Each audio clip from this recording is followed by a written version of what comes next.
அதிமுக தலைமையிடம் புகார் அளித்து கட்சி நிர்வாகியை முன்னாள் அமைச்சர் செல்லூர் ராஜு ஆபாச வார்த்தைகளால் வசைபாடிய ஆடியோ வெளியாகி சர்ச்சையை ஏற்படுத்தியுள்ளது.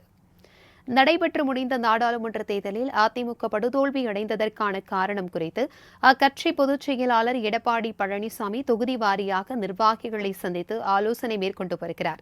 இந்நிலையில் முன்னாள் அமைச்சர் செல்லூர் ராஜு தேர்தல் பணிகளை சரிவர செய்யாததால் மதுரையில் அதிமுக தோல்வியடைந்ததாக கூறி அதிமுக நிர்வாகியான ராமசுப்பிரமணியன் என்பவர் கட்சி தலைமைக்கு விரிவாக கடிதம் அனுப்பியிருந்தார்.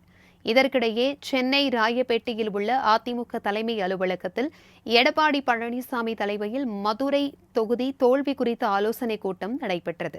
இக்கூட்டத்தில் அதிமுக நிர்வாகி ராமசுப்பிரமணியன் கலந்து கொள்கிறார் என்பதை அறிந்த முன்னாள் அமைச்சர் செல்லூர் ராஜு அவரை செல்போனில் தொடர்பு கொண்டு ஆபாச வார்த்தைகளால் வசைபாடியுள்ளார்.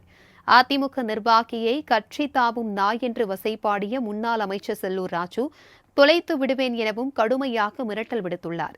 வார்த்தைக்கு வார்த்தை செல்லூர் ராஜு ஆபாச வார்த்தைகளால் திட்டி தீர்த்த நிலையில், நீங்கள் தொண்டர்களிடமிருந்து கொள்ளையடிப்பதால்தான் நாங்கள் தேர்தலில் வேலை செய்யாமல் வெளியேறினோம் என அதிமுக நிர்வாகி ராமசுப்பிரமணியன் பதிலளித்தார்.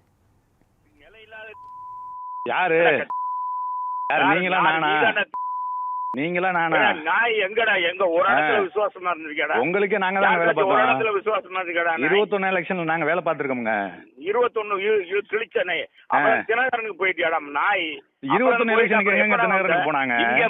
நாய் என்ன என்கிட்ட வேலைக்கு கேக்குற, வேலைக்கு வர முடியாது. என்ன உங்ககிட்ட யார் வேலை கேட்டது? உங்ககிட்ட யார் வேலை கேட்டது? நீ தானே கேட்ட. நான் யாரு கேட்டது? உங்ககிட்ட எல்லாம் வேலைக்கு கேட்கலங்க. உங்ககிட்ட வேலை கேட்டதுக்கு நாங்க என்கிட்ட வேலை கேட்டான். யாரு கேட்டது? கேட்டா யாருங்க கேட்டது? வாக்காளு யாரு கேட்டது?